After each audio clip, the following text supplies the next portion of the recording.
selling. But today, we are 60,000 strong in 5 different countries. Certainly something to be incredibly, incredibly proud of. And of that 60,000 strong, across the nation, there are about 3,000 directors. Kind of surprising, right? I think there was a whole lot more. 3,000 directors, that's it. And so if you're a director with the Pampered Chef today, you really need to take your right hand, put it on your left shoulder, and kind of pat yourself on the back, because that's pretty incredible. 5% of all consultants who start with the Pampered Chef move to that director level. Here's something, though, for all of you to think about. We need to raise that number from 5% to 10%. Okay, 5% to 10%. To really take that place that we want to take in the direct selling industry, if we were to move to 10%, and I kind of talked to Jean about these numbers. I said, how many, what percentage do we really have to get at? And she told me, if we got to 7 or 8% of you amazing, I say let's shoot for 10. I mean, wouldn't it be awesome to have 10% of all consultants who come onto your teams, 10% of all consultants who come to the Pampered Chef become directors with our company. Yeah. And be able to share what all of you have already, what you've all found in your business already. So that is just an amazing thing. Of course, there'll always be more consultants than there will be directors. That's the nature of the business. Okay, but we can really, as a team with focus, we really can work on showing our consultants what's possible, giving them that belief that they too can have their own successful career and business with this company, and we can raise that number.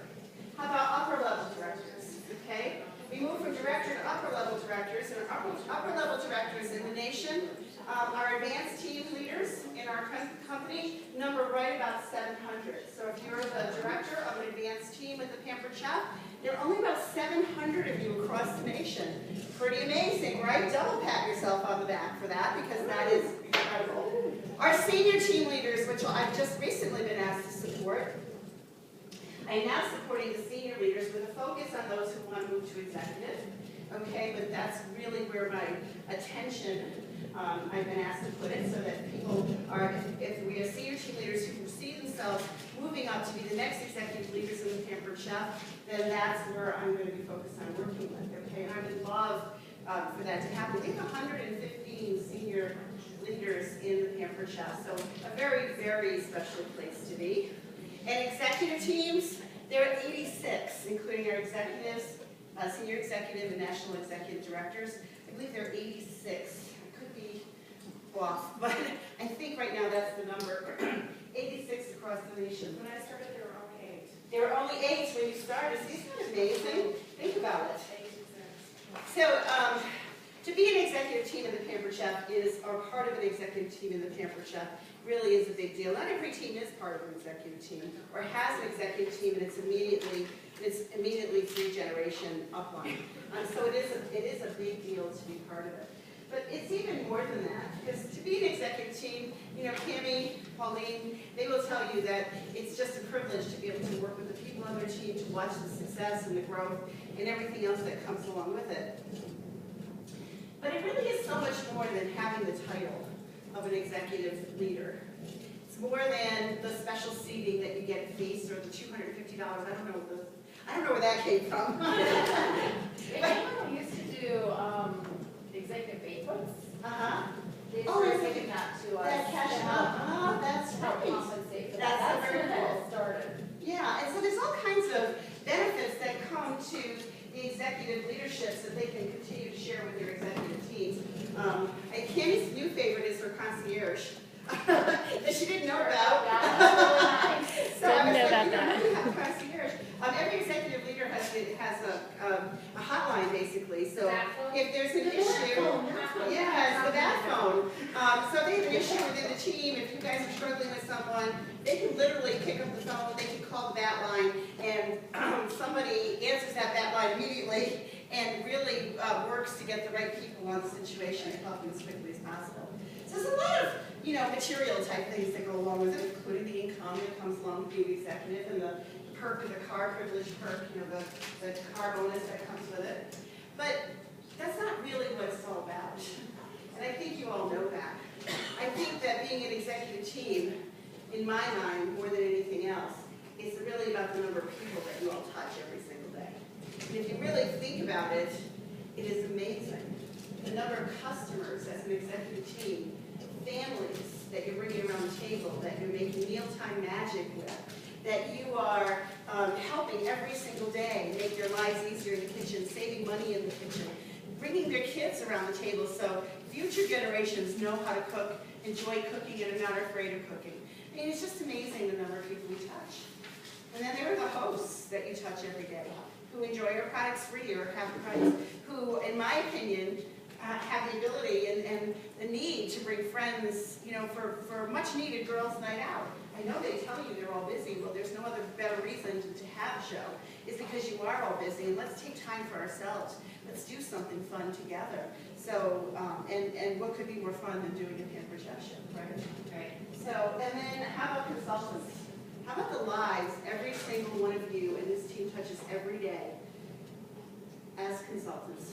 Consultants who are earning an income, who are reaching for their dreams and goals. And it's just amazing.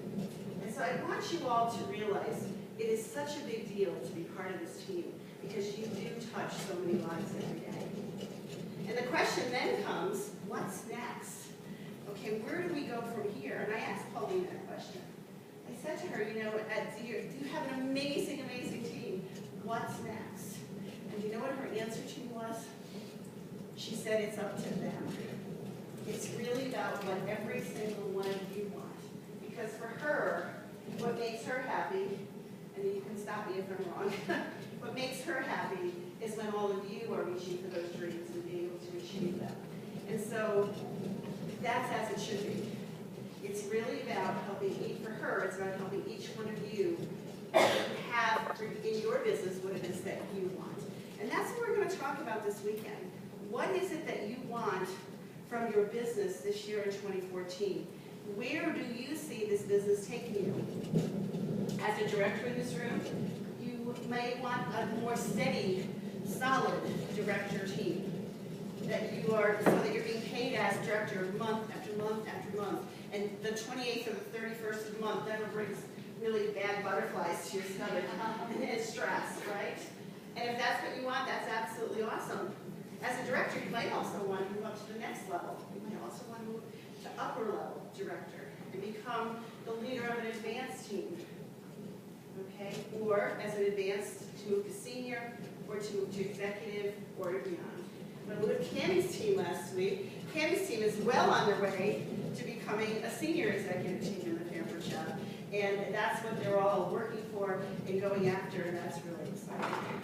See, the beauty of the business is you get to decide what it is you want from your business so that you can have the things in your life and give the things and be able to do things for your family that you dream about every single day.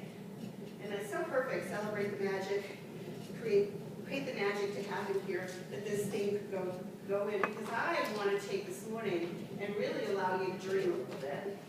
And I think Disney was the king of dreaming. You know, as little girls, every one of us dreamed of being Cinderella or Snow White or, you know, the fairy princess, didn't we? I mean, I know I did. I figured I had to dream about it. What's going to happen the other way? So it was just kind of a wonderful thing. And today we're just going to really ask you to dream about what it is that you want from your business. We're going to start today with that. I want y'all to take a very clean sheet of paper, okay? And maybe it's right in the front of your book, okay? And because you're going to go back to this at the end of our time together. It could be me going back to it, or it could be Pauline going back to it. But we are going to go back to this at the very end. And Pauline, maybe at the very end you should go back to this. Yeah. Because they might want to change it by the end of what we're going through. And here's what I want you to do. I want you to take that page. I want you to draw a line down the middle. Just divide it right in half. Okay? And across the top of the whole page, the title of the whole page is My Dreams in 2014. My Dreams in 2014. The first column on the left, okay, that column is, I want you to write down in 2014, ... And in the second column, I want you to want you to write the word why with a question mark. Everybody kind of with me? Do I need to put it on the chart so you can see it? Okay, got it. Okay. That means that you're good. All right, guys. So we're going to take what I think is a comparatively tiny amount of time to do this. Because really, truly, if I could give you an hour to do this, it probably wouldn't be enough time. But I just really want you to take a few minutes to dream right now and to think about what it is you want from your business in 2014. So at the end of this year, what would your business look like? And it's kind of like a stream of consciousness activity. On that left side of the page, you could just, 1, 2, 3, 4, you can list as many things as you want. And don't qualify them. Don't say, oh, that's silly, that's ridiculous, that's this. At the end of 2014, what do you want in your business? And then next to every point, I want you to write why. What would it do for you? What would it mean to you? What would it mean for your family to achieve that particular thing? Everybody with me? Anybody have any questions? All right, I'm going to give you 5 minutes. Go ahead. 5 minutes to kind of brainstorm some ideas. What does your business look like at the end of 2014? And what would it mean for you and your family when you achieved at that level?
hours, but you kind of got we all kind of got the process going, right?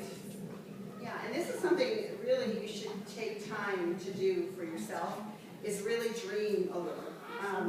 And I'll talk about why in a few minutes. But right now, I just want to see if there's anybody in the room who's courageous enough to be able to share maybe something that they wrote on their page with the group. Maybe a few of you get to share what some of your dreams might be for your business this year. Yes. Can you tell me your name? Jessica. Jessica? Yes. Jessica. To promote other directors to give them the same opportunity that I've gotten to experience. I love that. So one of your dreams is to promote other directors so that they too can have that same opportunity. Is there any particular number of directors you'd like to promote this year, Jessica? Say Okay, the whole team. the whole team. There's 3 of them that I'm working with right now. So 3 of them that you're working with right now. Okay, what I just did was I took the dream to a goal just very quickly. So, so there are 3 of them that you're working with right now. So at the end of this year, if you could promote 3 new directors, that would make your heart sing. Oh, absolutely. Yeah, so it'd be great. So what would that mean? You know, what does that mean to you to be able to do that? What would that mean for you? From the experience that I've had and where it's brought my family and my personal growth, to be able to help some others, like, I have a couple girls that their families are struggling, she got laid off from work, so to be able to promote a director would, change her family's outcome right now. So That's awesome. That is wonderful. So the paper show has done a lot for you and for your life, and to be able to share even a little bit of that with other people around you would just, yeah, I love that. I think it's wonderful, it's simple, and it's genuine, and that's perfect. Who else? Yes, Deborah. Is it Deborah? It's Deborah. Deborah. Go ahead. I think I heard you call Deborah last night, but anyway, go ahead. I want to do program groups. Like, I kind of want to do one that hasn't happened quite yet, but we're stockpiling. yes, you are. You're putting those phones. They're going on your phone. Just because, well, for numerous reasons, my kids being managers, and so we have no idea what it entails to earn it. So if I don't earn it, I'm going to be very disappointed. So I have to recruit 12 to earn it. Okay, so to be able to welcome 12 new consultants on your team would be your dream for this year because of how it will be. Now I want you to take what you just said, and I'm not picking on you guys, just so you just understand who I am, okay? I'm a coach at heart, okay? I want you to take what you just said, Deborah, and I want you to change the wording of the second part so it becomes a positive dream instead of a... So my kids don't kill me. I want you to change the words. Oh, let me see. I want to go to Disneyland too. How is it, okay, how is it going to help, how is it going to make, how are you going to feel when you're able to take your children to Oh, Disney? awesome. Yeah, yeah. And so I would tell you to think about that dream. My dream is to welcome 12 new people to my team. And in return, I know that I'm going to be able to take my kids to Disney and be able to just make their day. They're going to be so happy when they're able to go back. See what I'm saying? You see the difference? Okay. Because sometimes how we see those dreams and how we perceive those dreams and those goals make a huge difference in how we go after them. So instead of going after something in, oh my gosh, if I don't do this, this is going to happen. When I do this, this is what's going to happen. That makes sense to everybody? Okay, now no one's going to want to share now. Yes. I want to earn excellence award. Excellent And I know words. that's it's kind of like it's in June, so either this year or next year or both. Okay. I'd be happy with So that. Ashley, it's Ashley, right? Yes, it's Ashley Ashley. wants Sorry. to earn excellence award. Which category, darling? Recruiting and sales. Okay, so Ashley wants, so your dream is to be able to earn excellence awards in recruiting and excellence awards in sales. And how's that going to make you feel, Ashley? It's a lot of what Jessica said about when you're helping people into this business, not just becoming directors, but becoming consultants. I've seen just even small changes, even in people earning a couple extra $100 a month in their lives. And to me, that's really important. And so then Kelly takes us shopping, and that's really fun when you earn an excellence award and you get to bling. So so those 3 things are kind of big. And now I want you to take it one little step further now, Ashley. And I want you to take it further to, how is it going to make you feel when you stand on that stage. Oh, being I honored. love me some recognition. I do. How's that? Oh, hello.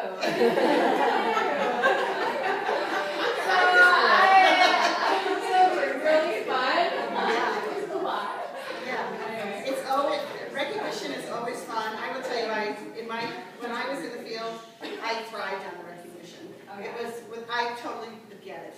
And the pride that I think that you'll feel when you are recognized at that level of success will just, It makes you want to do more. There you go. It makes you I don't want to put more. words in your It makes mouth. you want to do more. Yeah. It kind of like fuels the fire. Yeah, absolutely.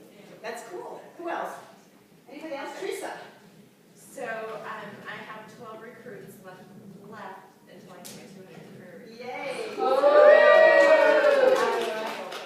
So 200 career recruits this year. Okay, so so that's your dream. How's that going to make you feel when you achieve that? Amazing, because it's been 18 years. Is that right? Wow. So if memory serves me correctly, a lot of those new people come in the last few years, yes? We've had a lot of that. She's always been a Just very consistent. Yeah. Consistent year over year. Yeah, that's great. Good for you. It's very, very exciting. How's it going to make you feel when you hit that level? Amazing. Yeah. Yeah, it's kind of a. There's not that many people in the country that have. Yeah, there's not. There's not too many there. There are not too many here. It is a huge, huge deal. So the pride of being able to do it, knowing that you touch those lives in every way, will absolutely make a difference. All right. You know, I really wish we had time to go around the room and really talk about what those dreams are that all of you have, because I think it's important that you do that. So as we go through these next few days, when you're having lunch or dinner or sitting downstairs in the theater room or whatever it is you're doing, don't be afraid to share. Just go up to someone and say, you know, one of my dreams for this year is that da-da-da-da-da-da. You know, just don't be afraid to share with each other, because I really believe that as women, we don't take enough time to dream anymore. Because I think as we get older and life comes our way, we stop dreaming. We do. And I think dreaming is such an important part of having the success and feeling good about what it is that you do every single day. Okay, so take the time to dream. Pretend you were 5 and 6 again, and you were pretending you were Cinderella or Snow White. Okay, or maybe when you were a teenager and you were dreaming about getting out of mom's house, or dreaming about Mr. Right, your Prince Charming was going to come your way, and you're going to, you know, get married and create this perfect world for yourself. Dream, you know, continue to dream about things like that. And what happens is that we get a little bit older and we meet Mr. Right, we get married, we settle down, we have kids, we get a job, we go to work, we have to pay bills. All these things come on top of us, and then all of a sudden, we get ensconced in everyday life, and we forget to dream. But in the Pampered Chef, we can dream. Every one of you can dream. You can dream of a better life for you, for your family, for your kids, and you have a way to get it if you're willing to work hard enough to go after it. But the dream absolutely has to come first. I'm sure, like me, many of you have all taken that time to dream a little bit, and also to set goals at the beginning of the year, yes? Yeah.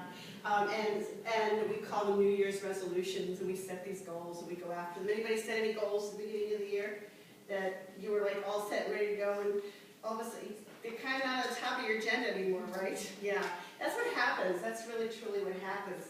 If you've ever read John Maxwell, anybody here ever read John Maxwell? Where did Maxwell go? Here he is. Anybody here ever read John Maxwell? I have to tell you, here's what I'm going to tell you. If you haven't read Maxwell, you must read Maxwell. I consider John Maxwell today's foremost motivational speaker, author on leadership. He is amazing. And if you ever have the opportunity to be in the same room with him and listen to him speak, amazing. He's kind of disabled as for 9, like the curriculum that is 9 If- hours. I'm going to tell you, he's not, it's a little dear. He's not inexpensive to go to see, but very, very, very well worth it. I actually did a 3-day deal with John Maxwell, and life-changing. I'm going to tell you, absolutely life-changing. This is one of his books. He's written many, many, many books. This is what I call one of his little ditties. This is something he probably, ran off in no time at all. But it's such a fun, easy read. And you probably could read it from back to front in 15 to 20 minutes. But there's so many messages in this book. And I think it's one of those books that when you read it today, it speaks to you one way. You read it a month from now another way. A year from now, it will speak to you a totally different way. And it's really does, really impactful when you read it. Now, if you've ever read Maxwell, you know that he talks about goals being simply a dream we put effort into. Have you ever heard that? That a goal is a dream that we put effort into. And that a dream must be something that we are willing to work at every single day. That's worth writing down. A goal, a dream. No, I did it right the first time. A goal is simply, I'll do it again. A goal is simply a dream we put effort into. Voila! Yeah. And something that we are willing to work at every day. That deserves a bibbidi bobbidi boo. All right? Say it one more time. Yes.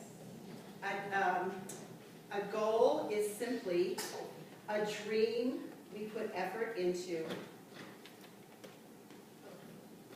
And the dream must be something that we are willing to work at every day.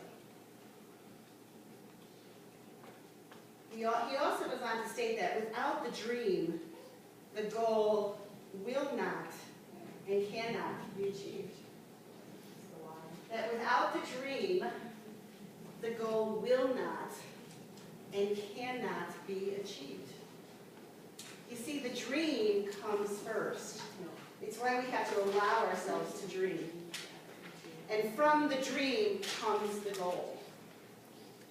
So the dream of being a 200 career recruiter, Teresa, for you, sets up your goal to be able to welcome 12 new consultants onto your team this year. Does that make sense? Yes. Okay. The dream of, somebody else help me. Taking our family to Disney.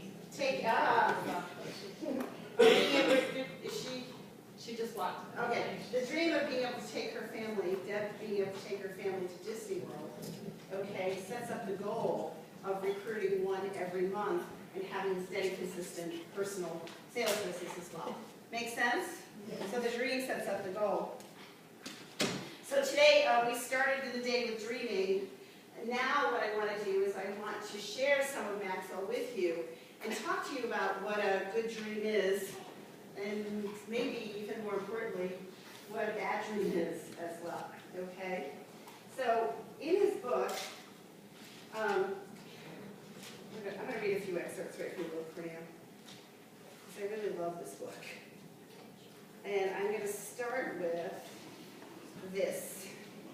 Dreams are valuable commodities. They propel us forward, they give us energy, they make us enthusiastic. Everyone ought to have a dream. They give us energy.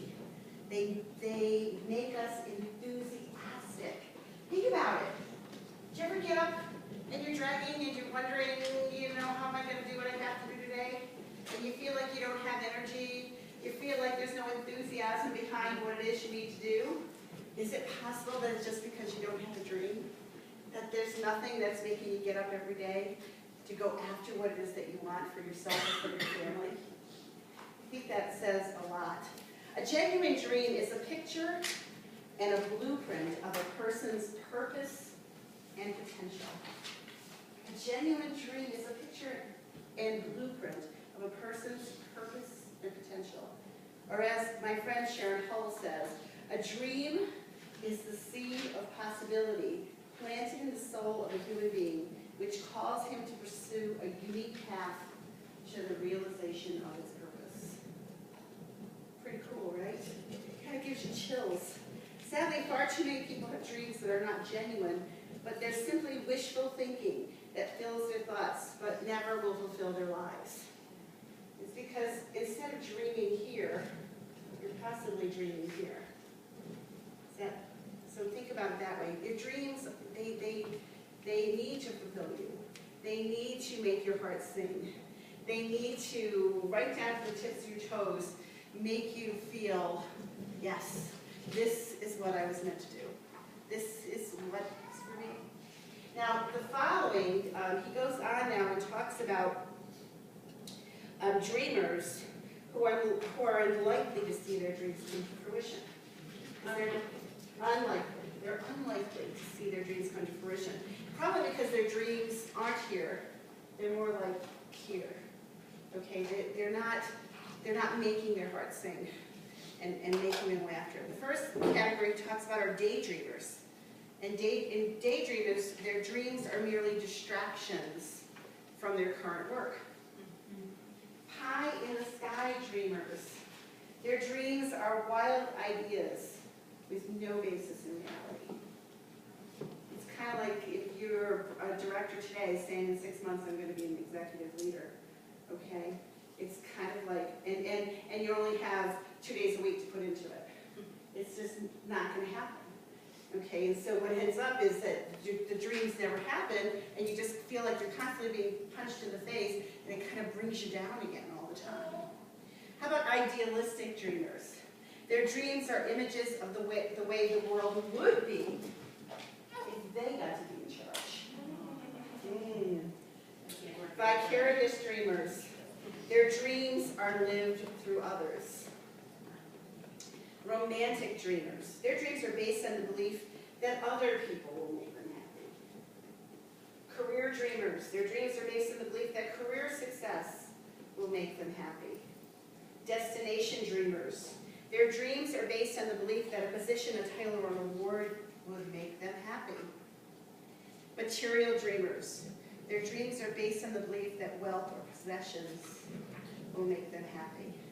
Seasonal dreamers mistake short-term targets for genuine dreams. All something to think about. And my guess is, as it did with me, as I went through there, 1 or 2 of them might just hit home a little bit with some of you. You might have went, okay? And that's what I wanted it to do. I wanted it to kind of get you thinking and really help you understand what it really means to dream big, and to understand that those dreams are what's going to propel you every single day to get out of bed in the morning, to reach for those goals, so that you can have that, achieve that success that you're looking for. So the success of the goals is going to lead you to the dream. Does that make sense to everybody? It's bigger than just a dream. If you've given up hope, lost sight of your dream, or never connected with something that you think is worth dreaming or working towards, perhaps it would help you to learn about the 5 most common reasons why people have trouble identifying their dreams. And then he goes on to talk about roadblocks. There are roadblocks that get in our way that will stop us from achieving our dreams. And he goes on to talk about the 5 of them. I know I have them on my cards, but I don't. So the first one was being discouraged from dreaming by others. But there might be people around you who slow you down from those dreaming, or telling you not to dream, or that your dreams are silly or ridiculous, or, I grew up in a household, my mom and dad, who I love them both very much, they both gave me so much in my life. My dad, God bless him, he left us 2 years ago.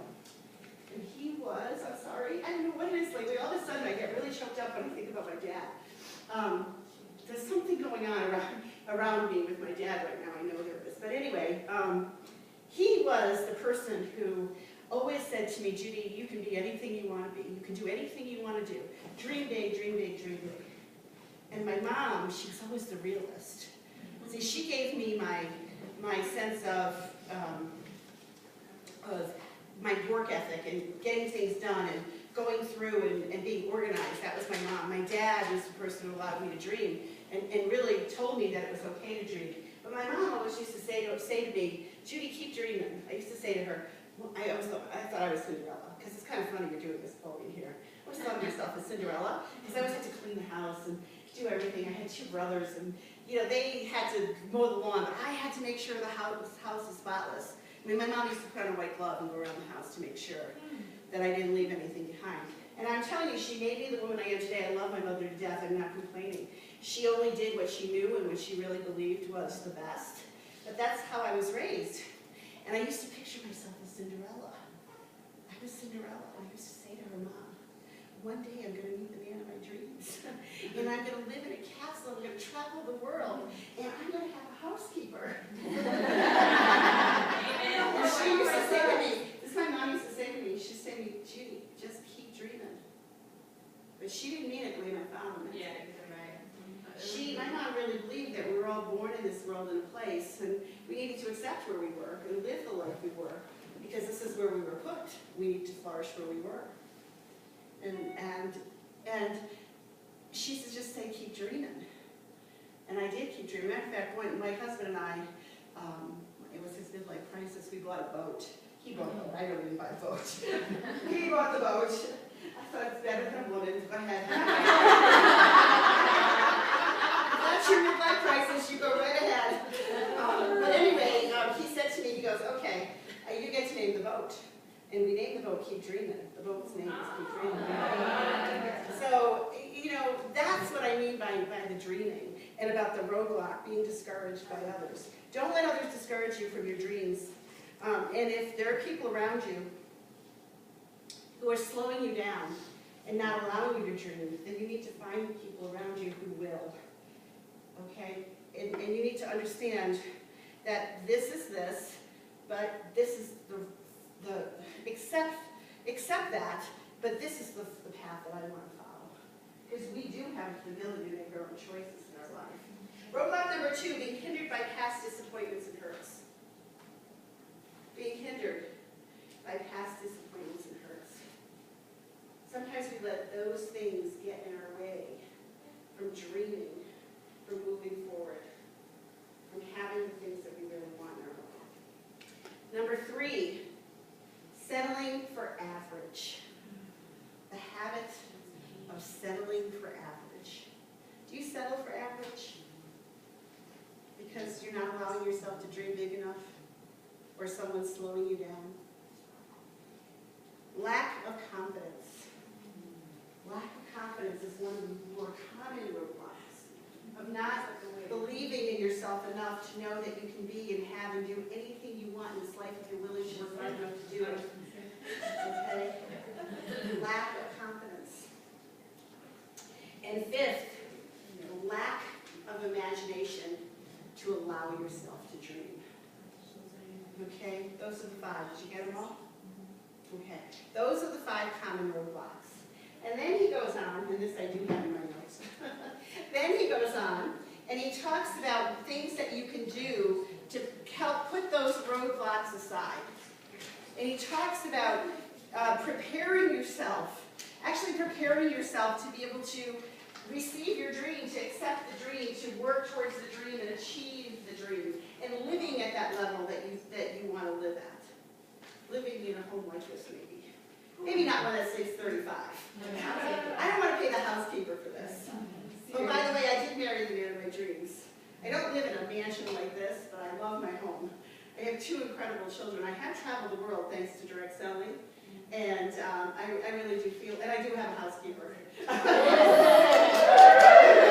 was like goal 1. I became a director, and my husband said, let's celebrate. I said, I want to celebrate, I want to hire a housekeeper. He said, go for it. He was absolutely fine with it. And so I had to clean my house for 28 years. It's a wonderful thing, guys, I'm telling you. Dream big, and then just figure out how you're going to make it happen. Yes, it will. Okay, so here's how he says you can prepare yourself. First, mental preparation. Read and study in areas of your greatest interest. Read and study, mental preparation. Read Maxwell. Read anything that you enjoy, those areas of great interest to you. Experiential preparation. Read and study. Go out and do things in those areas. Reach out to, the first one was mental preparation. So you're going to read and study in areas of your greatest interest. Experiential preparation is actually going out and doing things. So if your goal is to be an elite seller pampered chef, then you should look around the room and find the elite sellers of the room and say, tell me what you're doing. Okay? If your goal is to become a top recruiter, to really grow that big team, to bring 12, 15, 24 people into your team this month, then you need to reach out to the people who are standing up here today who've done it. Because the fact is, if they're doing it, you can too. There's no magic. There is no magic bullet. There isn't one thing that anybody does that makes them the most successful and gives them that recognition and allows them to walk across stage. It's all the little things they do that allows that to happen. And one of those little things is experiential preparation. It's reaching out and learning from the people who've gone before you and done amazing things and asking them what they did. Visual preparation. Putting up pictures. You've all heard creating dream boards, right? It's the same idea. Putting up pictures of people and things that inspire you, that make you want to get up every single day and go to work. Hero preparation. Go out of your way to meet the people who inspire you. You know, there's one person in the business who really, truly comes to mind with that. And I'm going to tell you a little bit. How many of you know Love Carpenter? To know this woman is to love this woman. I mean, love is amazing. Her story is amazing, and she actually shared it at an executive seminar. Cammie and Pauline were there when she did it. And what a story. I mean, Love grew up in the most humbling of circumstances, and just really wanted more for her life. And she met the man of her dreams. They got married and had a baby. She was a police officer, and they wanted to have children. He wanted to be a lawyer. All those things were able to be achieved through Pampered Chef, because she was able to leave her state trooper job. She was a state trooper in North Carolina, I believe. North or South? North, I think. North Carolina. And she was able to leave that job, because she couldn't imagine having children under those circumstances. Leave that job because of the Pampered Chef so they could have children. And then once they had their son, her husband was able to leave his job as a state trooper so that he could go to law school, and today he has his own law practice. And they supported each other through both those transitions with the Pampered Chef. Amazing stories. Now, Love doesn't have an executive outline. Ooh, imagine that. And she made it. How does it work? It's because what happens is that you're so deep in the line. Like, she has an executive, but not 3 up. And her executive upline is Marie Friday, Patty Most Reader, I mean, way up. It's like 6 generations up. And they love her to death and tried to help her all she wanted. But they were over in Illinois, and she was down here in South Carolina. Yeah, trying to make it all work. And this is what she did.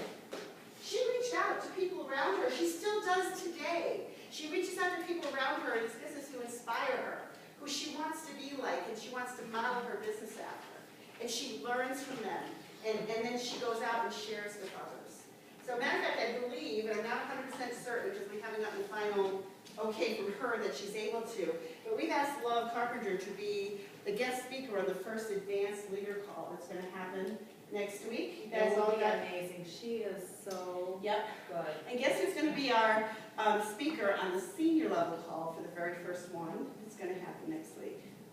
That would be, you're lovely. Cammie's going to be our speaker. So Love and Cammie, we haven't gotten the thumbs up from Love yet. They're reaching out to her today to see if she's available, because if she's not available, we'll have to, I'm sure we'll find someone else just as amazing as Love. There's a lot of amazing leaders in our company.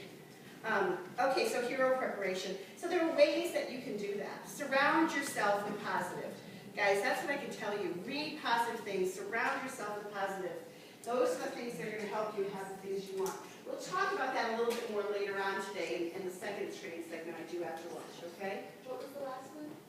Hero preparation. Okay, so there's 4, okay. Well, there's actually 2 more he mentions in the book. One is physical preparation.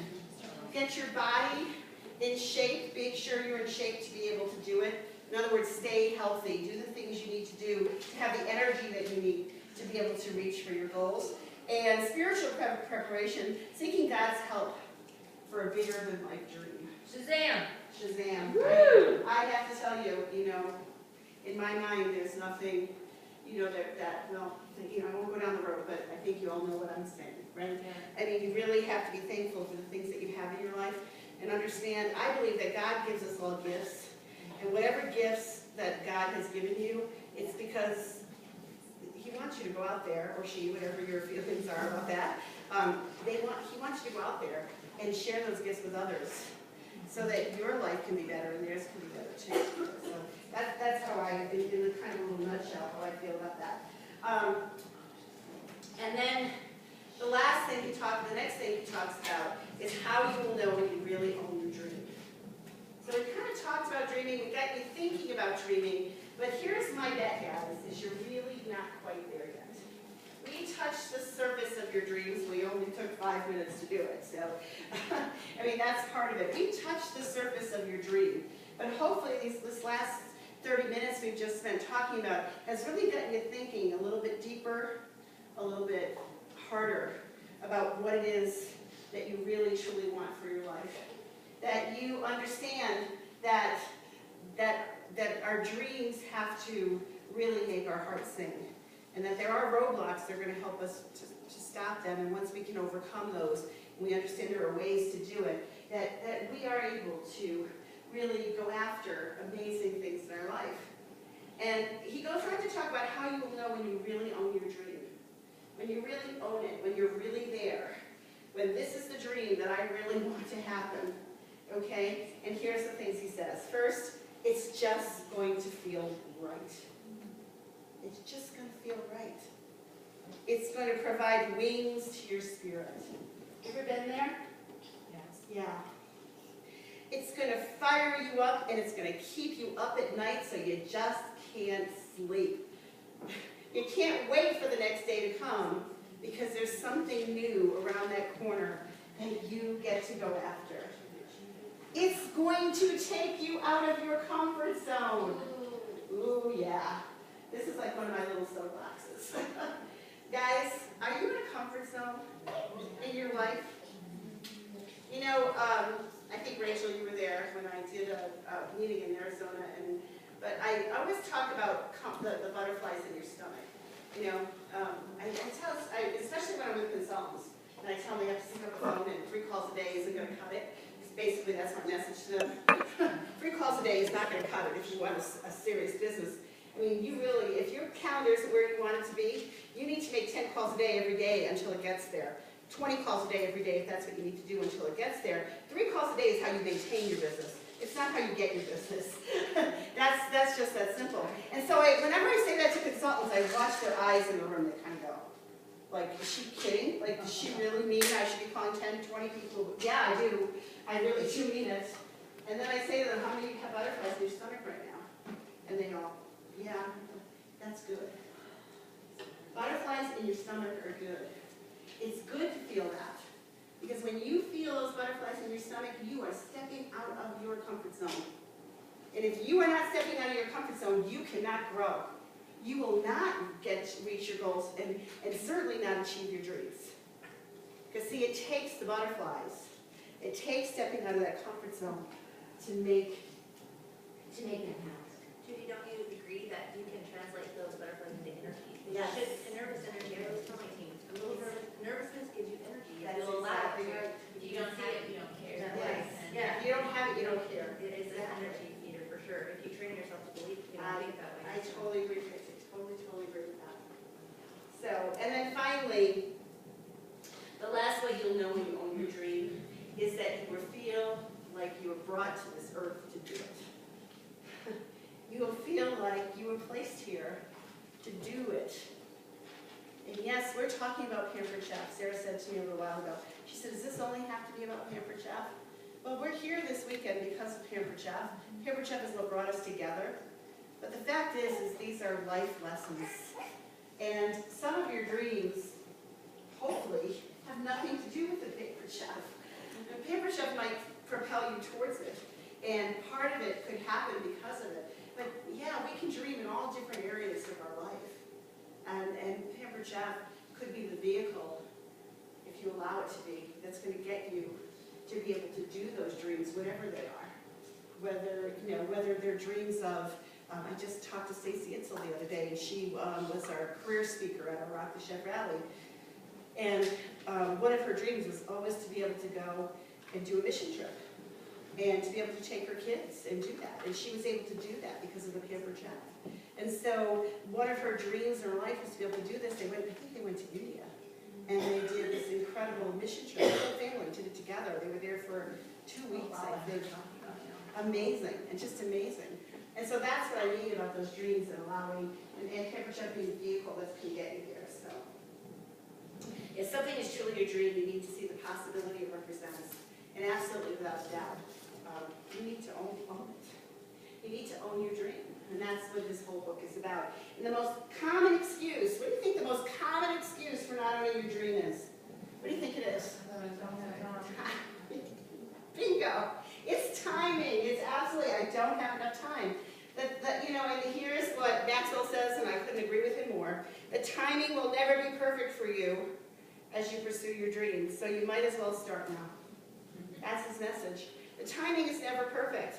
I see these moms here with these amazing babies, and it brings me back to the days I had mine. And I remember when I found out I was pregnant with my son, 1 year into our marriage, my husband still had a year to go in college, and I didn't even believe it. It couldn't even be possible. Matter of fact, I was 3 months pregnant before I even acknowledged that it could be possible. And he looked at me, he goes, how could you not have, it was because I couldn't even imagine it. I mean, we were in no position to have a baby. But yet we did, and we survived, and it was wonderful, and we made it work. And we always said we wanted children 3 years apart. That was our thing. I mean, we were one of those couples who we met. We talked about getting married within a week. And it took us 3 years to get married because I had to finish college. And we always said that once he graduated, we were going to have a family. We wanted a boy, we wanted a girl, one for each hand. Because I believe God picks special people to have more than two. And I'm really glad he didn't pick me. So, we kind of always saw this as our path. We always saw them 3 years apart because we figured they were close enough and that would work out. And I still remember when my son was 2, we started talking about having a second child. My sister-in-law had her baby, Jennifer, and she called us. It was late at night. She called. She was so excited, and Jennifer was born. My niece was born, and I can still see us laying in bed saying to each other, "Are we going to have another child?" And both of us saying, "We can't afford another child. How are we going to make it work?" And we looked at each other and said, "If we wait till we make it work, we're going to wait forever. We just have to do it and believe that it's the right thing to do, and we're going to find a path that's going to make it successful." Well, it's the same thing with this. It's the same thing. It's timing. Well, when the time is right, I'm going to go after my dream. When the time is right, I'm going to become a top seller. I'm going to become a dance leader. I'm going to go for executive. But the time just isn't right now. Well, I'm going to tell you the time is never going to be right. You just have to believe in that dream enough, believe in yourself enough to go after it and know that everything around it is going to be provided for you when you do, okay? In the next year, he goes on to say this, if you don't go after your dream now, in the next year you'll be a year older and not a step closer to your dream. If you're willing to take the step to start owning your dream, then you should start the process by doing the following. First, be willing to bet on yourself. Take a chance on yourself. Second, lead your life instead of accepting your life. Lead your life instead of accepting your life. My mom versus my dad. Understand that the right to choose your own path is a sacred privilege. The right to choose your own path in your life is a sacred privilege. Use that privilege and dwell on possibilities. Dwell on possibilities. Don't compare yourself or your dreams to others. Don't. Don't compare yourself or your dreams to others. Do you doubt why I love Maxwell? And all the things that I think I've always believed in, he just puts it together for me so well. Believe in your vision for the future even when others don't understand you.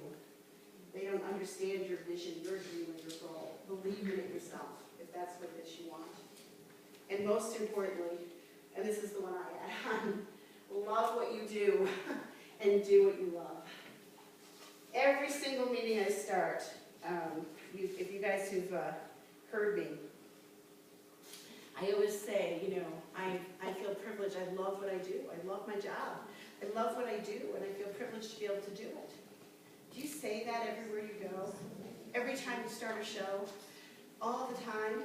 It's amazing how you will react when you start doing it and how you feel about what you do every single day. When you just say those simple words to people all the time. If you don't mind me interjecting, ever since, what was that called? Feast? Ever since Spring Launch, it really impacted me when Doris was on the screen and she said the mission statement, and it was the words were scrolling, and it just really, I've heard the mission statement so many times, but, it didn't need to have Doris be saying it and seeing it again and everything, and so I actually went home and I printed it, and I have it, I take it to my shows now, and one of those stand-up plastic things. I love that. And now in my intro, it's actually part of my intro now, and it's sitting out, and that sets the tone of the show about the purpose of why I'm here tonight. I love that. Listen to this. This is Guys, that's worth taking home. That's one of those things that's worth the price of admission, is what I say. Yeah. Edith, good for you. Shazam! And I did have pretty incredible things. I think it's the best story I've ever had.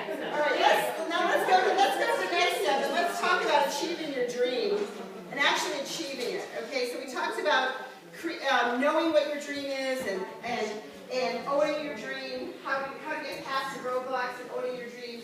Now I want to spend the next half hour until we're done with this segment really talking about how you actually achieve your dream, and actually we'll spend the whole weekend talking about how you achieve those dreams.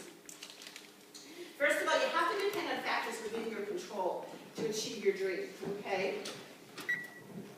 People who build their dreams based on reality take a very different approach to achieving them than those who kind of live in a fantasy land.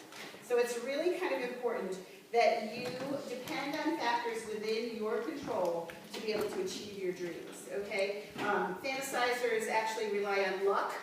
Dreamers who go after their goals in a good, healthy way rely on discipline and learning the skills they need in order to do that. Does that make sense? Fantasizers wait, dream builders initiate. Fantasizers wait, dream builders initiate. The second thing, he says, first is depend on factors within your control. Second, work hard and build on your strengths. This is really important, guys. All of us are different in our own very special and unique ways. And we all have our strengths. And each one of you have your strengths, and you need to build on those strengths. And know where those strengths lie. So that you can go out and touch others and help others in a good, positive way. Okay? Because when you're doing that way, it activates the law of least efforts. It will enable you to get consistently good results month after month after month, and it's going to give you the highest return on what you do. Does that make sense? So he says, depend on the factors within your control. Second, work hard and build on your strengths. And third, to achieve your dream, you must plan. And I think this really sums it up. To achieve your dream, you must plan. A strategy is as an important part of the dream as the dream itself. A strategy is as important part of the dream as the dream itself. And that's what we're going to do for the rest of this weekend. We're going to strategize. If you want to sum this all up, you can sum it up by saying it starts with a dream, from the dream, we create goals. And once we have our goals, then we have to put the strategies in effect to be able to reach those goals. It starts with the dream. From the dream comes the goals. And from the goals, the strategies must be created in order to achieve it. I said it earlier, there is no one magic bullet. The strategies are all those little things that the successful people do day in and day out that create the success that they're looking for. And this weekend, Pauline, right, is about the strategies. Absolutely. And we've got a lot of speakers here today and tomorrow who are going to take you through some strategies that they're using, that they put in place to be able to see that success. So let's strategize, okay? Well, first, before I strategize, let's just, I'm going to give away this book, okay? I wish I could run all of them, honey. But I want to give this away, and so here's what we're going to do. Pauline, maybe, is somebody having, like, paper we can rip up little slips of paper or something? Yeah, let's just rip. I'll give you all one. So while I keep doing my thing, she's going to make sure that, like, so I figure we just get that going around. She's going to make sure you got all those slips of paper to put your name on, and then we're going to put them in a bowl, and we're going to draw, so one of you gets to take home the book, and Pauline and I are going to, we're going to sign it for you. I would like five shirts, please. What? She wants, Edith wants 5. Pauline's going to recommend all of them. Pauline, you already have this book too, right?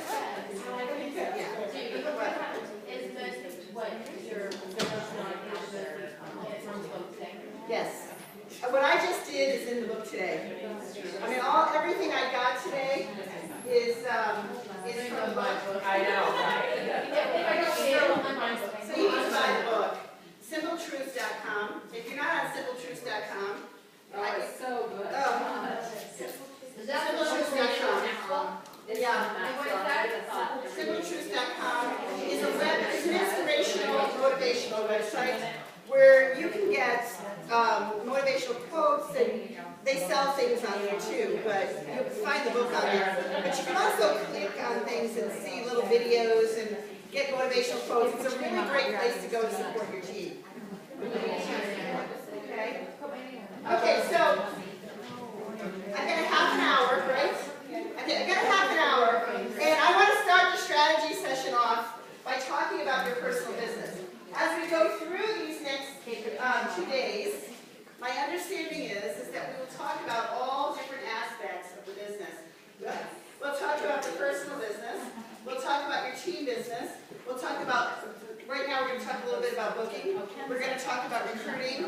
We're going to talk about developing a solid team. So we're going to start off with the strategy of your personal business, okay? So if, do we need to take like a little, everybody want to stand and stretch for a second? Okay, let's do this. Let's give you 3 minutes to move around, and then we'll come back, and then we'll do the last little bit. Take a little break. Yes, but yeah, perfect.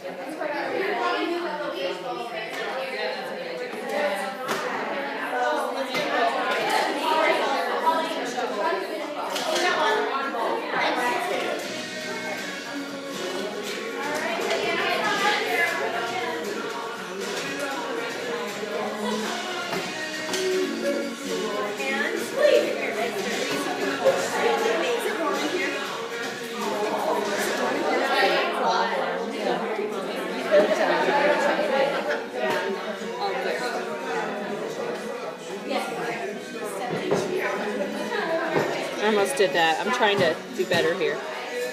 Adrian's on video grabbing the grapes. What? Oh. Oh crap! Oh no! That's okay. Turn it off.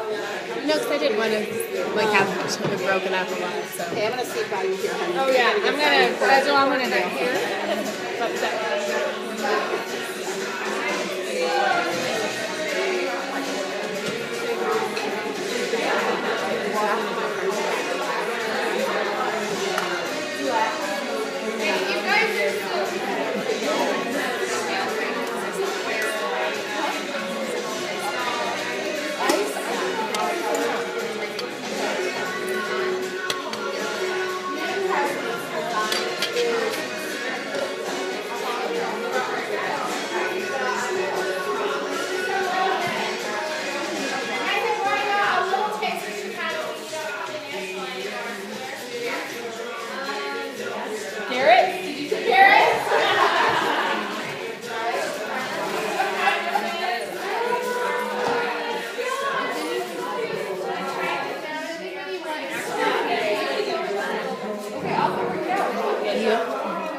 Hey, if you guys need some sugar, I've got some. Hard work, isn't it? Extreme hard work. It's good.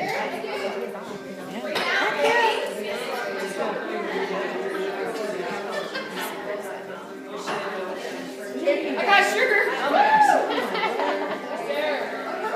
Sarah Birchfield. Ooh, I'm tired.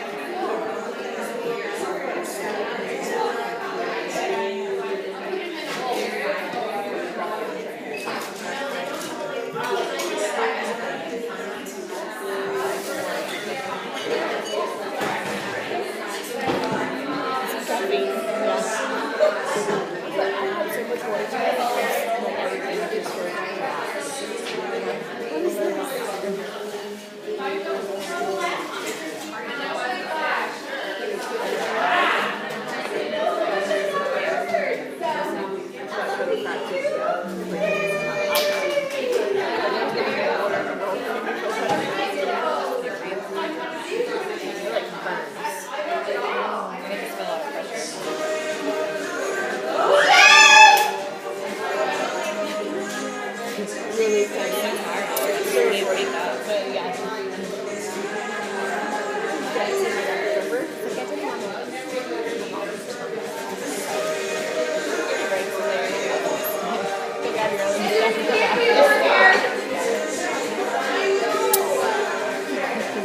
If you want sugar, Tammy Cruz. I guess even faster.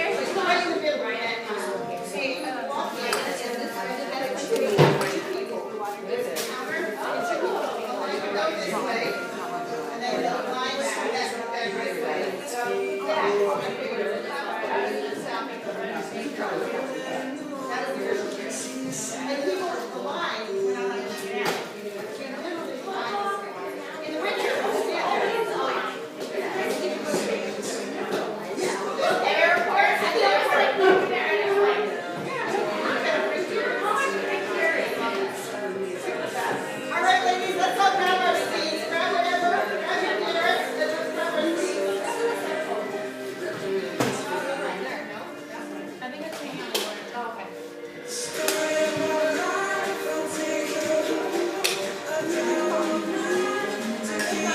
Put all the pictures from your workshop in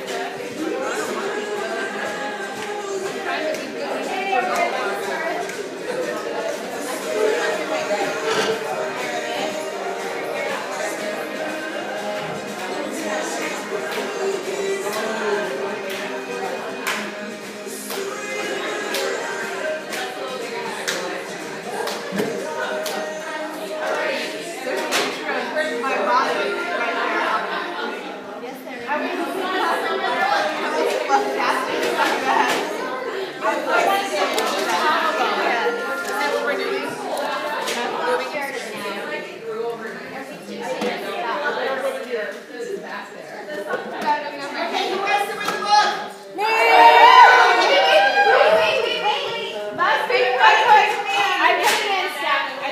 Does everybody have their name in here? No matter who picked out, it's Sarah. Okay, everybody got their name? Oh, there we go. Anybody else? Anybody else for the name? All right. There you go, Anna, thank you. Anybody else? Ashley.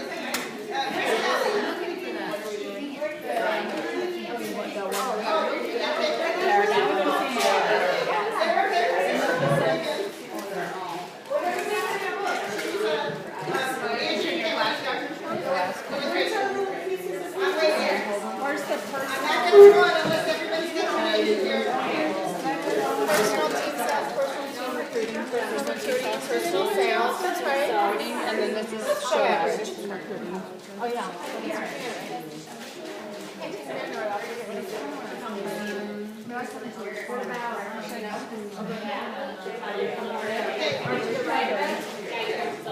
Everybody in here now? All right. Come on, guys, okay, you're going to join me. All right, come on in. Who's back here to join me? And I'll put Ray. Behind you. Kelly, get my email this morning. Huh? Did I get you? Ashley is who you recommend. Yeah, and Yeah. We're going to do that.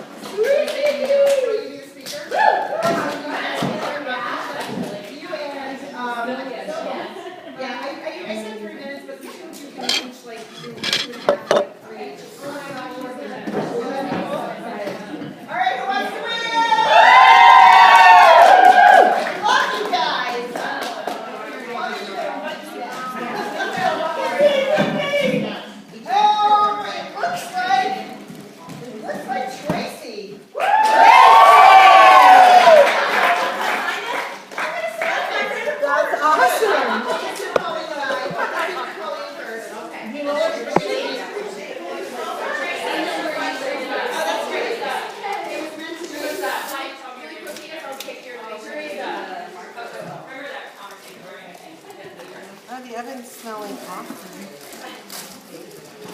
your fingers.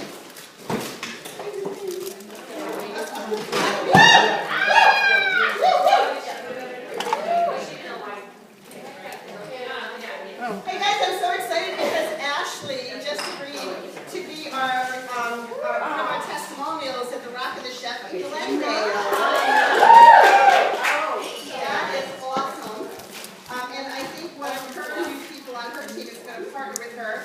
Sylvia. Sylvia's going to partner with her. So it's going to be an awesome event in Glendale. I promise you. All right, guys, so let's talk a little bit about strategies and let's talk about your personal business. I'm going to spend about 30 minutes on this, all right? And the way I look at it is that the majority of you in this room right now are leaders in this company for a reason. It is because you have or had a strong personal business. Nobody ever accused me of sugarcoating anything, just so you know. And here's what I'm going to tell you about your personal business. Wherever you are in the Pampered Chef career path, whether you're a consultant, senior consultant, team leader, director, advanced upper level director, executive, your personal business must always remain a priority. It has to be a priority. Okay? What happens sometimes when we become a director is that we forget what got us there. And the reason you became a director in our company is because you had a strong personal business. Woo! Now, All our peanut butter sandwiches. the other piece of what happens is that you become a director and your team begins to grow. And as that team begins to grow, your focus gets shifted. And it does need to shift, but what it needs is balance.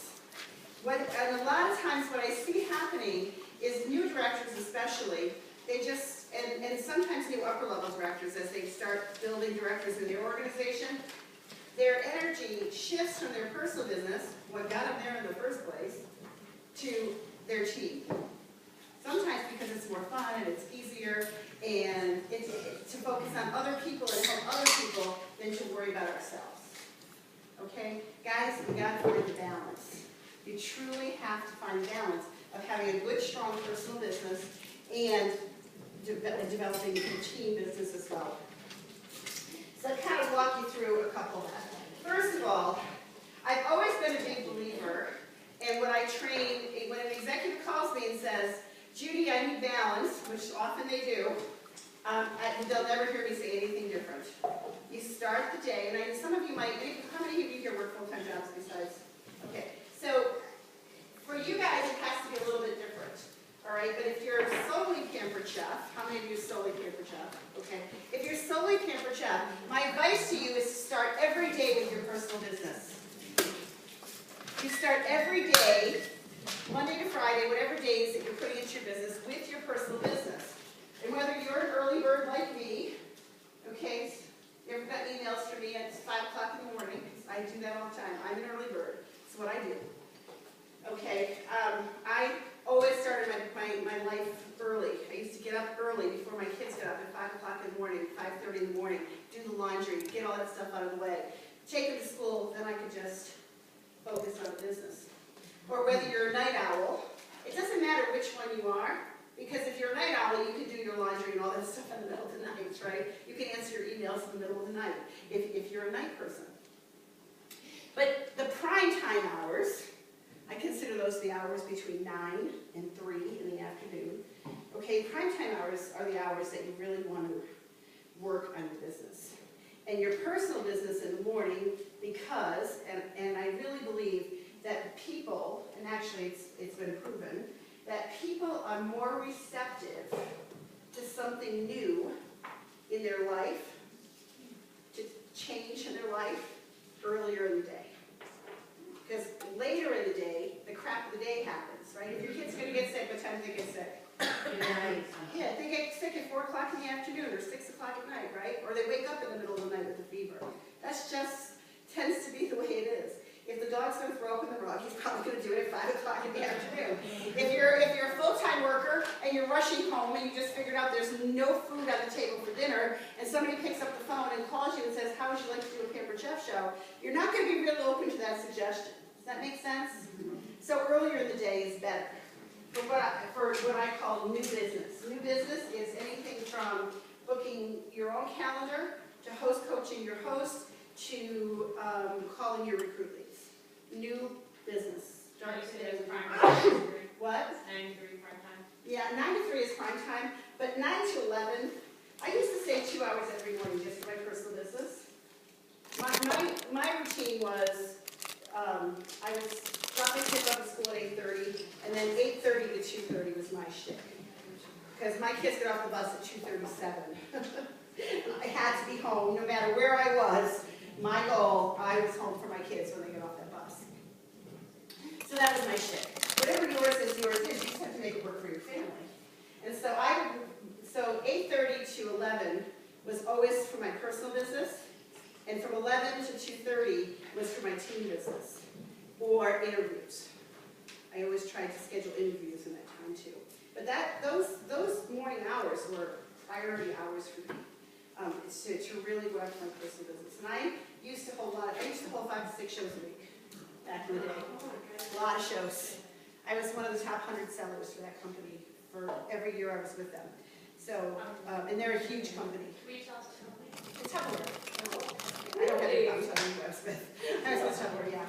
The same thing, we're talking apples to apples. It really is the same thing. So schedule your time in the morning.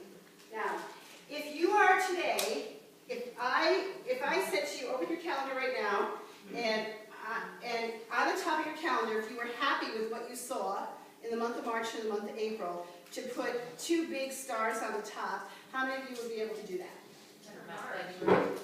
Open your calendar today. If you had your calendar in front of you right now, okay, and you could open your calendar, and I said, if you're happy with what you see in the month of March and April, put 2 big stars on the top of the month of March right now, and then 2 big stars in the month of April, would you be able to do that? Some of you might be able to, some of you, most of you probably are not. Here's what I'm going to tell you. If a 3-point star is good. It works. A triangle. It works. Because then you can have the other triangle later. It's all good. It all works for me. Okay, so here's the deal. If we all agree that the vehicle to get you where you want, to be able to reach your dreams, is the Pampered Chef, and the base of that is your personal business, then that's where it has to start, guys. You have to become a woman on a mission as you leave here, or even while you're here, to get those shows on your calendar. And one of the best analogies I ever heard in this business was by Jessica Bills. And Jessica's an incredible booker, incredible seller. She's amazing. It's sad that she's not with us at the Pampered Chef anymore. But I do believe Jessica left an incredible legacy, and I think she taught us a lot of things in this business. And one of the things that I heard her talk about at a meeting once was that you have to imagine yourself like you're a plane on the runway. Anybody ever hear talk about that? And you're just taking off. Okay, you start with little to no shows on your calendar, and as you move, you just keep building momentum, and it takes a lot of energy to get from here to up in the sky, and it takes time. It doesn't happen in seconds, in the Pampered Chef, not even in days, but it's going to take you a good 2 weeks to get that momentum and get yourself where you want to be. But once you get there, it takes less energy to keep it there than it did to get there, okay? So you have to commit yourself to those 10 calls a day or 20 calls a day, to really doing whatever it takes, okay? Doing whatever it takes to get your calendar to the place you want it to be.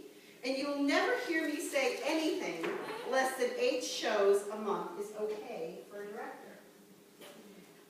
You guys all get to make your own choices.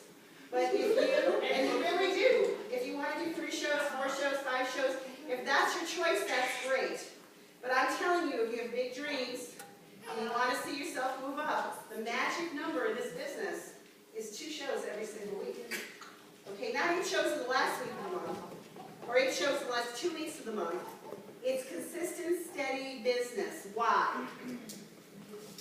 Because a hole, if it's March, a hole in your business today, in this, say you have no shows in the first week of March, a hole here leads to a hole 3 and 4 weeks from now.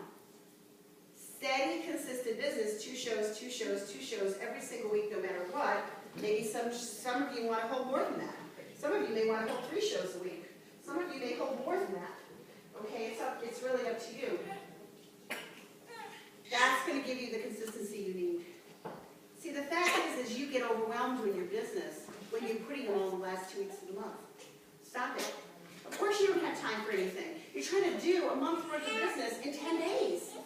Why do you do that to yourself? 2, 2, 2, 2.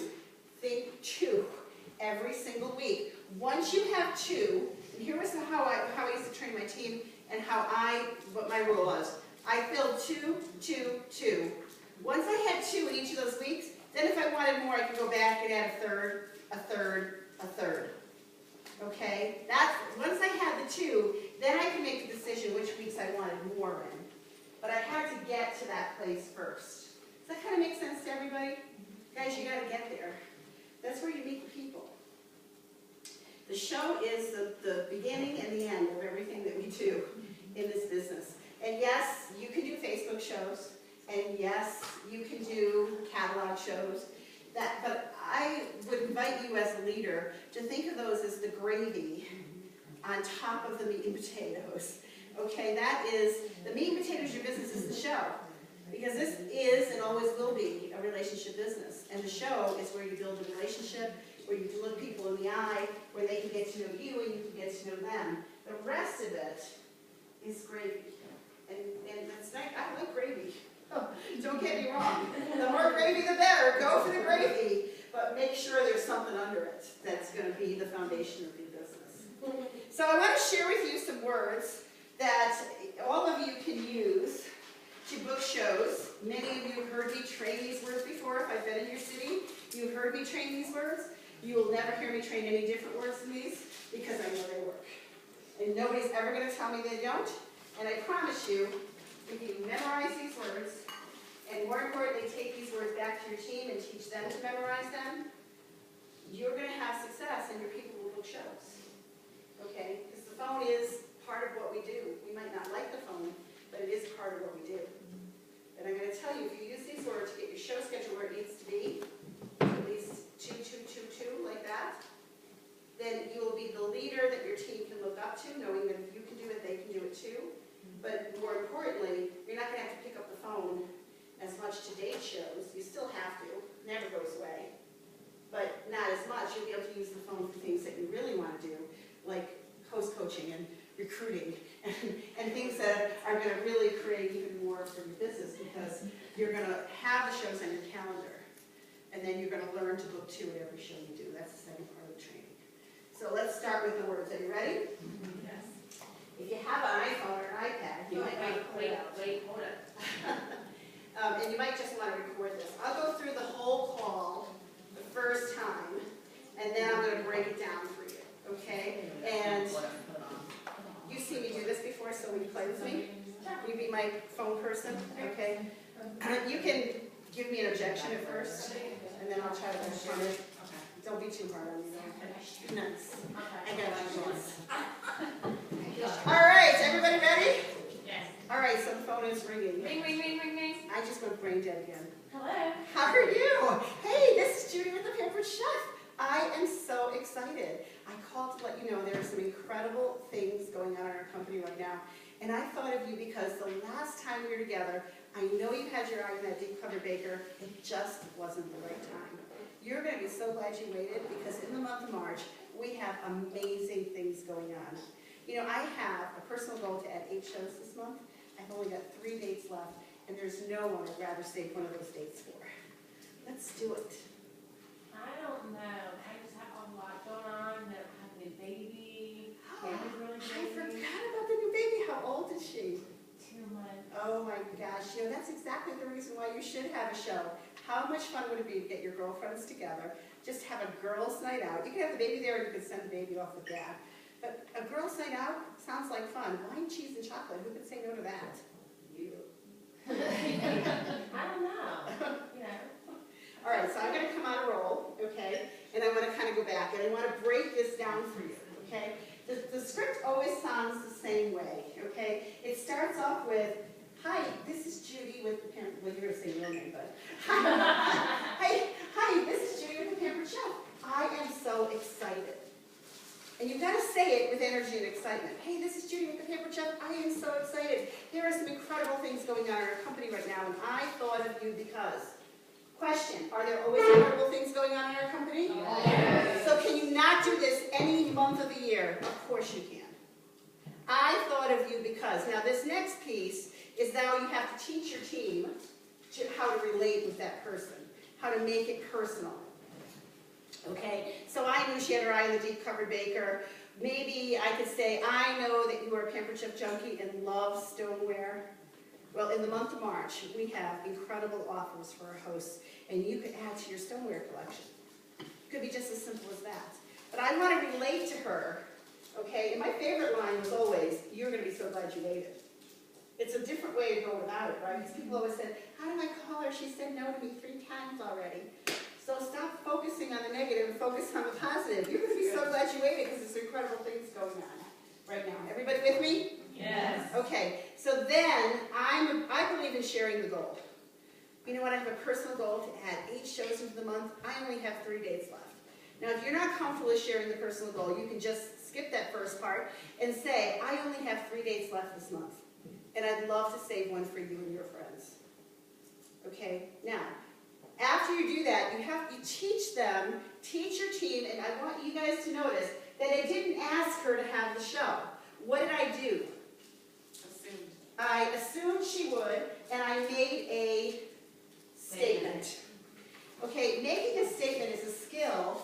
It's one of those skills as a leader that you need to teach yourself. Because the fact is that it's natural for us to ask questions because we grew up being taught to ask questions in school. If you don't know, ask. If you don't know, ask. Gotta ask.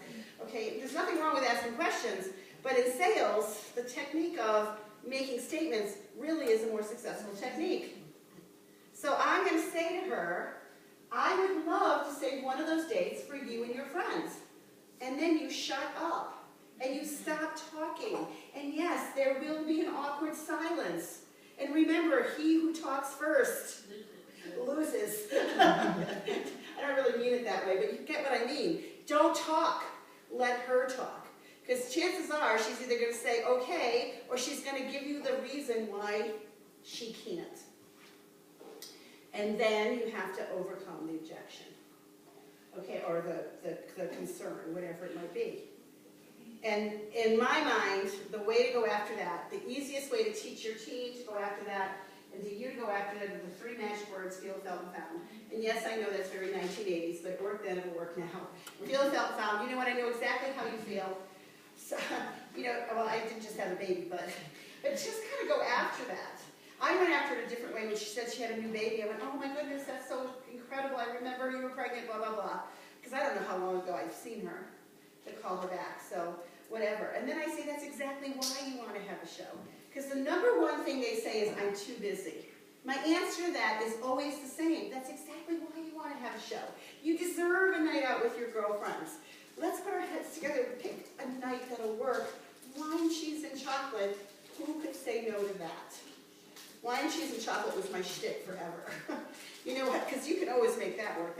You know, and if they're not drinkers, that's okay. They can have, you know, sparkling grape juice if they want. They can serve lemonade if they want. Okay, so if that's not going to be, if that doesn't work for you, then figure something that will. What will work that'll make her? Just say cheese and chocolate. All right. So, everybody with me? Okay. So there's your script. It's just that simple. Does anybody have questions about the script? It can be done any time of year. You have to master it. It has to roll off your tongue the way it rolls off mine. And you use the same one over and over and over again. Guys, stop teaching your consultants 5 different ways to ask the same thing. Be consistent. Be consistent. And they'll learn it, and they'll do it, and they'll have results. Okay, so now you can put those away, unless you want to keep them out. Because I'm really getting a little freaked out right now. Now the second piece. Okay, let me just finish the second piece. Can I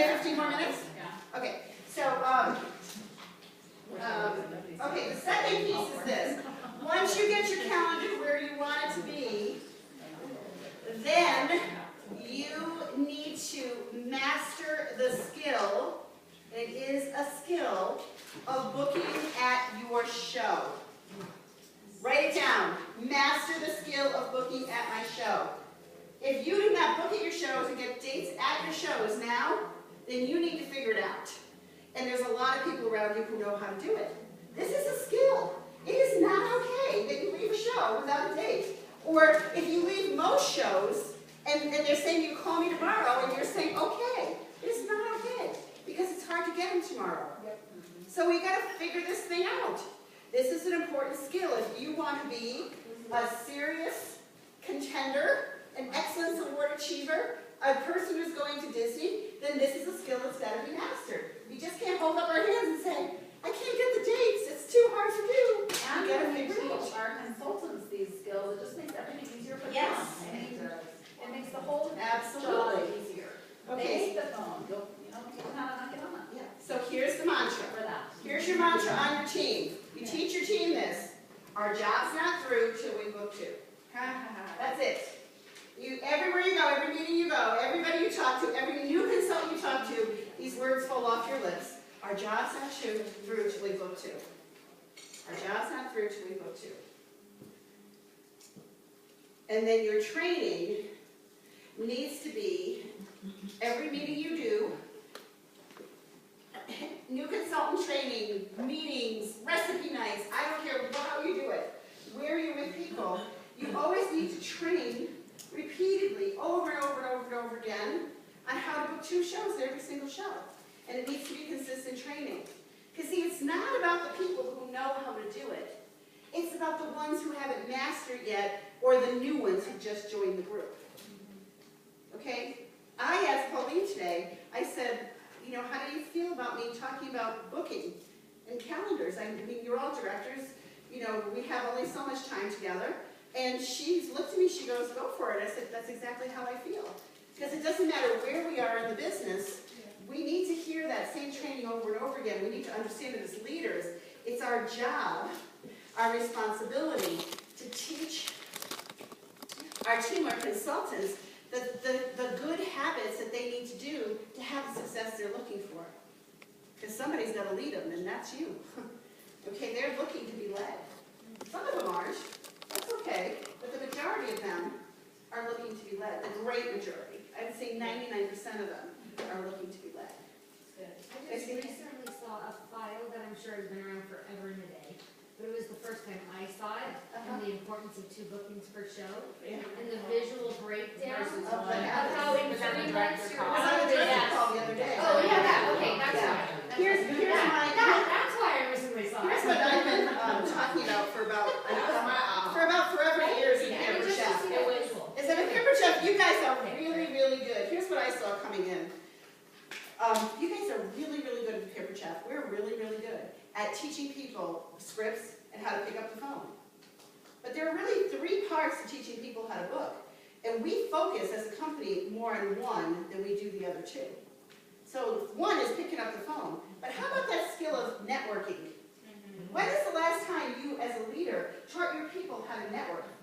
How to approach people as waitresses or in the grocery store, or actually said to them, why don't you go door to door and ring the doorbells in your neighborhood and hand them a mini catalog with a citrus peeler and say, hi, my name is Judy and I live in the neighborhood. I'm with the Pampered Chef and I want to share this with you. I did it last year in my new neighborhood. It totally worked. It totally works. And the people that were home and that I talked to came to my show. Of course they do.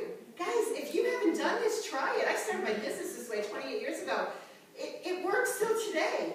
You got it. Don't be afraid to network. But for some reason, we're afraid to tell our people the basic things that are going to help them make successful. When's the last time you set up at your meeting what a booth would look like at a fair or at a county fair or at a farmer's market and taught them exactly how to approach people? Instead of standing behind a table like this and smiling at the product and the people as they go by, that they should be out in front and saying, hi, I'm Judy with the Pampered Chef. When is the last time you saw a product? This is not difficult, right? Okay, we have to teach that networking skill. We have to teach the skill of picking up the phone. And the third skill we must teach is we must teach them how to book shows at their shows. Because if they don't, they're going to run out. And if they run out, they're going to leave. You guys all say it all the time. How do I retain my people? Teach them to book at their shows. Bippity boppity boo. Nobody believes the shows on their calendar. It doesn't happen.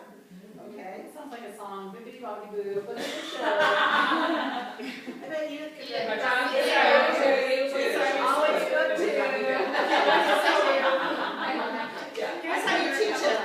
Here's how you teach booking at your shows. You model the behavior. I would tell you that do portions of the show at your training. Maybe you do one training revolved around a show. Love Carpenter is actually really good at this. She does the recipe night. During the recipe night, she does the show from beginning to end, and guests are invited, but new consultants come, and they are to watch her like it was a training show, looking for what she's doing to book and to recruit. Does that make sense? So a recipe night is a perfect place to do this. You can even do it at your meeting and advertise your meeting and say, we're going to do a show from beginning to end at the meeting on Monday night. And you give them all notes, and you tell them to look for 3 things. Okay, you break the show down into 3 pieces. First is the strong opening. What do we do in the opening of the show that creates booking and recruiting to happen? Middle, the body of the show. What do we do in the body of the show that helps create bookings and recruiting to happen? And what do we do at the close of the show that creates booking and recruiting to happen? Just break the show down into 3 things, and then just give them, here's what you look for. Okay, and to close this out, I'm just going to do the opening of a show. So yeah, you can pull them out again. I'm going to do an opening of a show. It's the same opening that I've done for 28 years in the business. I learned it from someone who was one of the top sellers of all time in my previous company. She explained to me why she did it. It made absolute sense to me. I just modeled what she did, so I don't take any credit for it, because I do believe far greater people than me went before me, and that if I just do what they did, I'll have the same results. You should believe that too. Okay, so you guys are my show. Okay, you okay over there? Good. Okay, so you guys are my show, and here's how it goes. Hi everybody, I am so excited to be here tonight. My name is Judy, and obviously I'm with the Pampered Chef. And I have to tell you, I absolutely love what I do. And tonight, I get to share some incredible product with every single one of you, and we're going to put a recipe together that you're all going to get to try. Sounds like fun, right? Yes. And now, before we get started, I want to take a minute and thank our hostess, Edith. Edith, thank you so much for being my wonderful host tonight. Without a host like you, I wouldn't be able to do the job that I love so much. And so thank you for having me here, and thank you for inviting all of your wonderful friends as well. Now, Edith, you know we're going to spoil you tonight, right? That's right. The Pampered Chef knows how to spoil their hosts, and you're going to be able to go shopping in our catalog later. But before we do that, I have a little gift from me to you, and it's our Season's Best Cookbook. Okay, the Season's Best Cookbook is exactly what it says it is. It's the Season's Best Recipes. We actually come out with these twice a year, and we have hosts who have shows twice a year, just so they can get these cookbooks and have the entire collection. And you know what the best part is? All my information's on the inside cover. Edith, anytime you want to find me, if you have a question, you need a Pampered Chef, you're going to a bridal shower, anything. Need a recipe, you can get in touch with me, okay? And because I do want to be your Pampered Chef consultant for life. There you go, that's for you. Now, ladies, I want you to watch all the great gifts that Edith gets tonight for hosting the show, because when you decide to have a show of your own, I promise you I will come and spoil and pamper you exactly the same way. And there's one more thing I want you to watch for, and that is how much fun we're all having here tonight. You know, I feel so blessed to work with an incredible team of people right here in the Salt Lake City area. And we're looking for people right now. People who might want to earn an income part-time or full-time, or what I like to call career time. That could be any one of you in this room, or it might be someone you know. So watch what I do, and later on tonight, I'll even give you a chance to ask me questions about the business. Okay? So let's get cooking. Are you ready? Yeah. Push your buttons. Push your buttons. How long did that take? 2 minutes. Thank you. 2 minutes. It's 2 minutes. 2 minutes that can be added on to the front of any show you do, no matter what style show you do. That 2 minutes that you can memorize and teach your team. Imagine if every person on your team opened their show that way. What do you think might happen? Bookings and recruits. Bookings and recruits. Okay. Say good job, Katie. Later on. Good job, Yay, Katie!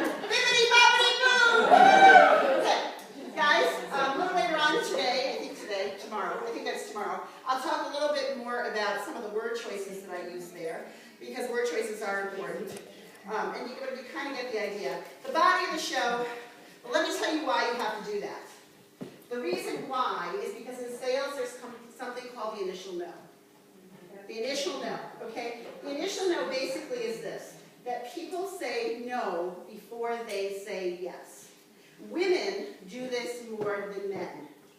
Why do you suppose that is? We think more. Because as women, think about it, just think about it. As women, when you were little girls, and you went to touch the electric plug, or put your hand in the dishwasher, or do something, Mom went, no, don't do that. And then when you're teenagers, your mother said, you better say no. And now you're all married and have kids, and what are you doing? You're still saying no. So just remember, that women say no, and you've got to get past it. You've got to get past that initial no and bring them to the next step. Now, if you get the initial no out in the first 2 minutes, and that's what I did, by doing that and saying, when you decide to have a show, in their heads they were thinking, no way, not me, I'm too busy. I don't do shows. That's for Edith to do. And that's exactly what I wanted to happen, because I got it out of the way. Now I have the rest of the show, the next 2 hours, to turn that into a maybe or a yes. The body of the show then becomes important, because that's where I'm laying down the booking and recruiting messages to start turning that no into a maybe, and then the close of the show ultimately finds those yeses. Make sense? Okay. We'll talk about it all more. That's the end of my time, or maybe a little more than I was allowed. No, you're perfect.